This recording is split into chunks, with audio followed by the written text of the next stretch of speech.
Yes everyone, welcome back to this channel. तो बेटा आज हम जरा कंटिन्यू करते हैं कुछ क्वेश्चंस को। ये सीरीज़ का आई गेस 4th पार्ट होगा, ठीक है। तो इन जरा क्वेश्चन को स्टार्ट करते हैं। बेटा ये हिस्ट्री, सिविक्स, ज्योग्राफी, इकोनॉमिक्स सबके मिक्सअप क्वेश्चन है जिनको मैं आपको एक्सप्लेन कर रही हूँ, ठीक है। आई होप सो आपके एग्जामिनेशन में आपको काम आएंगे, ठीक है।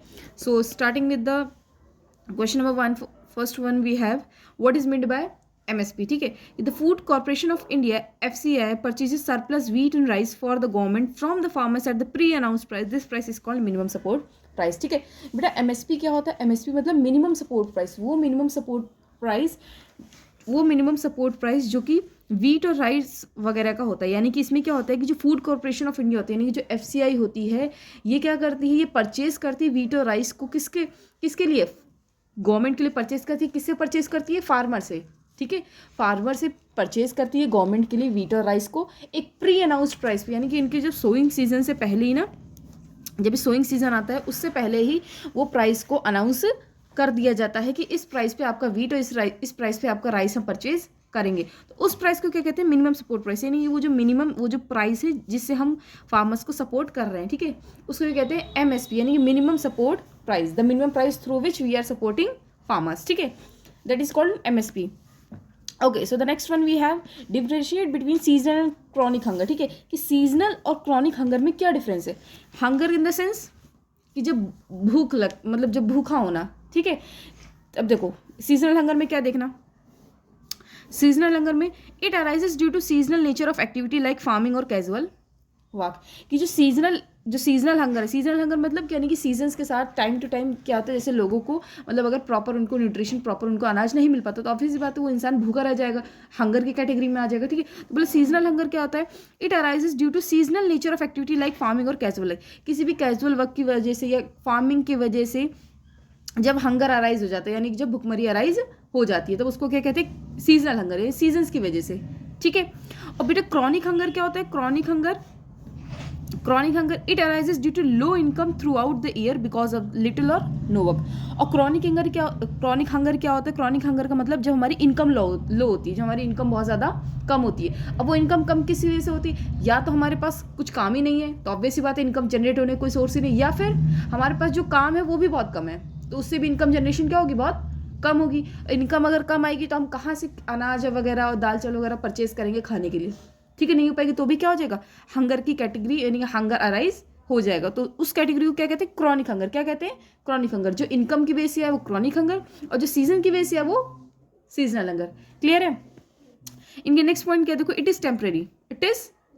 कि अगर सीजन सही हुआ तो ऑब्वियस सी बात है वो जो फार्मिंग होगी वो अच्छी होगी, कैजुअल वर्क जो होंगे अच्छे होंगे, तो क्या यानी कि जो हंगर है वो आता जाता रहता है, यानी कि टेम्परेरी होता है। But the chronic hunger is permanent. कि अगर इंसान की एक बार अगर जॉब चली गई तो उसको नेक्स्ट टाइम पे जो जॉब पाना काफ़ी ज़्यादा मुश्किल हो जाता है। तो उस केस में जो ये हंगर है ये काफ़ी लंबे टाइम तक सर्वाइव करती है, तो sometimes it is called permanent, ठीक है। Next one we have it may और may not have nutritional deficiency, ठीक है। कि देखो सीजनल हंगर में क्या है, इसमें तो आना जाना लगा रहता है। तो देखो आना जाना लगा रहता है, यानी कि जो भुखमरी आ रही है, जो हंगर अराइज हो रहा है, यानी कि वो ज़्यादा लंबे टाइम तक परसिस्ट नहीं कर रहा। तो यानी कि इसका मतलब क्या है कि जो न्यूट्रिशनल डेफिशिएंसी वो हमें ज़्यादा नहीं होगी, क्योंकि वो चीज़ आ रही है जा रही है, ऐसे नहीं कि लॉन्ग टाइम तक एग्जिस्ट कर रही है, वो चीज़ आ रही है और जा रही है, यानी कि हमें प्रॉपर डाइट, फूड, न्यूट्रिशन मिल रहा है। तो हमारे अंदर ऑब्वियसली बात है कोई फिर न्यूट्रिशनल डेफिशिएंसी होगी नहीं, क्योंकि हम खाना तो खा ही रहे हैं, ठीक है। लेकिन बेटा किसमें? अब जिसमें हंगर जो है परमानेंट बन जाए, यानी कि हम कॉन्टिन्यूसली भूखे रह रहे, तो उसमें तो ऑब्वियस सी बात है ना, हमारे अंदर बहुत सारी डेफिशिएंसी आ जाएगी, हमारे अंदर क्या न्यूट्रिशनल डेफिशिएंसी कॉज हो जाएगी, ठीक है। समझ आया? नेक्स्ट देखिए क्या है, how calamities affect food security.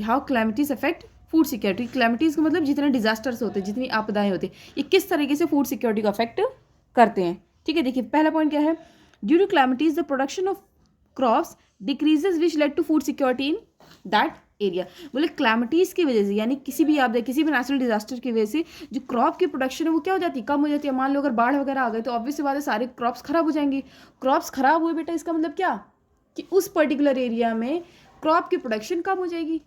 उस पर्टिकुलर एरिया में क्या होगा? क्रॉप की प्रोडक्शन कम हो जाएगी, जिसकी वजह से फूड स्कैरसिटी हो जाएगी, जिसकी वजह से क्या हो जाएगी? फूड स्कैरसिटी, खाने की कमी हो जाएगी, ऑब्वियस सी बात है। नेक्स्ट देखिए क्या है, due to scarcity food prices rises up, ठीक है। कि फूड स्कैरसिटी की वजह से, यानी खाने की कमी होने की वजह से प्राइसेस उनके क्या हो जाते हैं, बढ़ जाते। अब देखो खाने की कमी है मगर लोग तो उतने ही है ना, लोगों की संख्या 1000 है और खाने का आइटम केवल 10 पीस है, तो प्राइसेस सोचो कितने हाई हो जाएंगे, क्योंकि हर किसी को खाना चाहिए। अब अगर हर किसी को खाना चाहिए, हर कोई खाने की डिमांड करेगा और जितनी ज़्यादा डिमांड होगी उतना ज़्यादा प्राइस बढ़ता चला जाएगा। ठीक है, देखिए नेक्स्ट पॉइंट क्या है, लॉजिकली इसको समझिए तो इजी है टॉपिक। ठीक है, नेक्स्ट क्या है, देखिए at this point some disadvantage section of society will be deprived of food. ठीक है, बोला है कि इस पॉइंट पे जब भी फूड स्कैरसिटी आ जाती है, नहीं जब खाने की कमी हो जाती है, तो बोले इस पॉइंट पे आके जो सम डिसएडवांटेज सेक्शंस यानी कि जो बैकवर्ड सेक्शंस होते हैं सोसाइटी के, सबसे ज़्यादा ये लोग डाउनफॉल में आ सब, यानी सबसे ज़्यादा दिक्कत इन्हीं लोगों को फील होती है। ठीक है, उसके बाद देखिए नेक्स्ट क्या है बेटा, देखो नेक्स्ट क्वेश्चन क्या है हमारे पास, if the calamity exists for long time it will eventually lead to starvation and famine. ठीक है,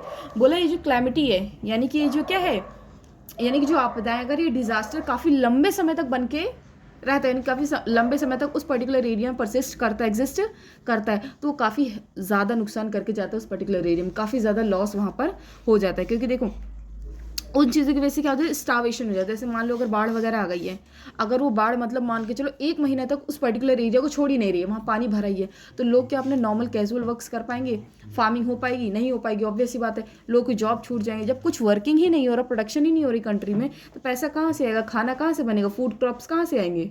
ठीक है, तो जिसकी वजह से बेटा क्या हो जाती है, स्टार्वेशन हो जाती है, यानी कि इतनी ज़्यादा भुखमरी हो जाती है, फैमाइन हो जाती है, यानी कि एक्सट्रीम लेवल पे इतनी ज़्यादा भुखमरी आ जाती है, फूड स्कैरसिटी हो जाती है। ठीक है, नेक्स्ट देखिए क्या है, it may ultimately lead to widespread death due to weakness और वीक इम्यून सिस्टम।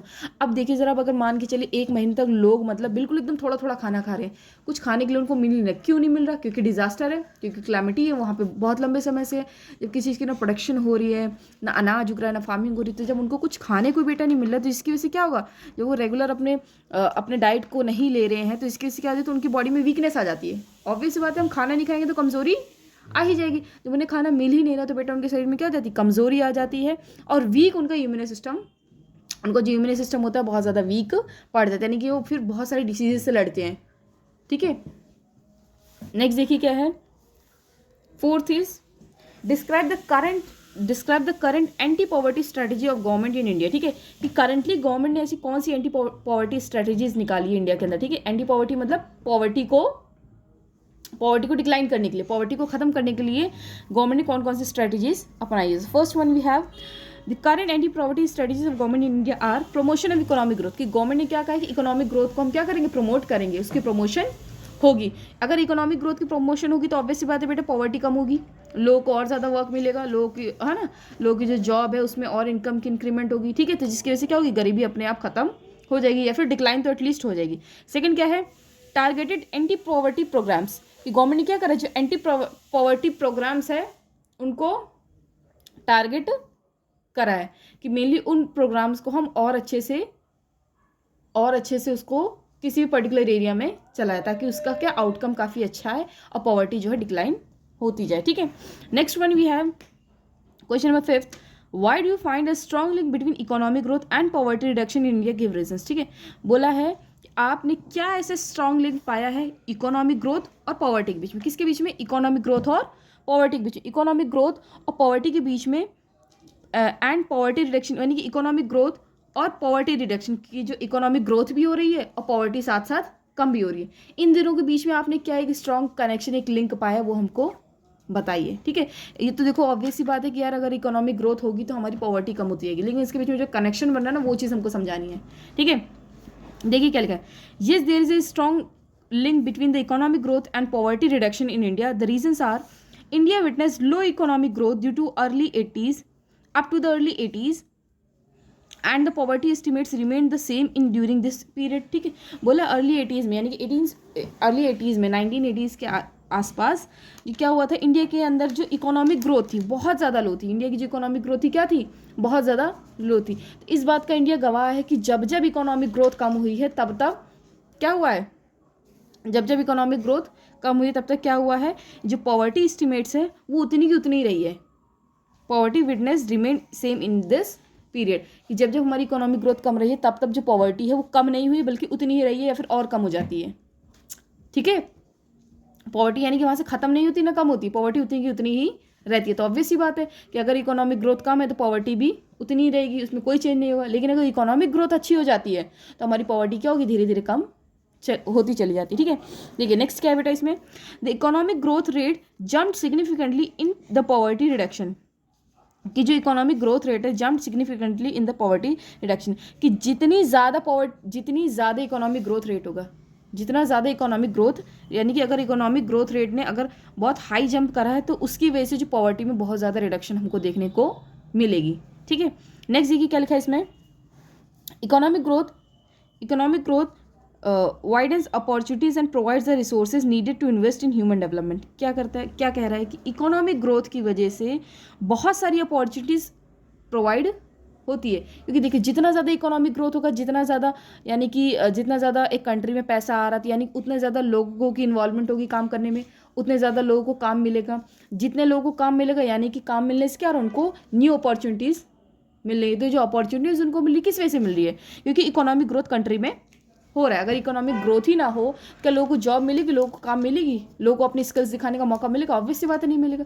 क्या बोला यहाँ पे, इकोनॉमिक ग्रोथ वाइडन्स अपॉर्चुनिटीज़, यानी कि अपॉर्चुनिटीज़ का मौका बहुत बढ़ जाता है इकोनॉमिक ग्रोथ की वजह से, एंड प्रोवाइड द रिसोर्सेज, और क्या करता है साथ साथ रिसोर्सेज को प्रोवाइड करता है, needed to invest in human development, human की डेवलपमेंट के लिए जो भी रिसोर्सेज की रिक्वायरमेंट होती है उनको भी क्या करता है, प्रोवाइड करता है। कौन, किस वजह से, जब जैसे ही इकोनॉमिक ग्रोथ होती है सारी कंडीशंस लेड हो जाती है।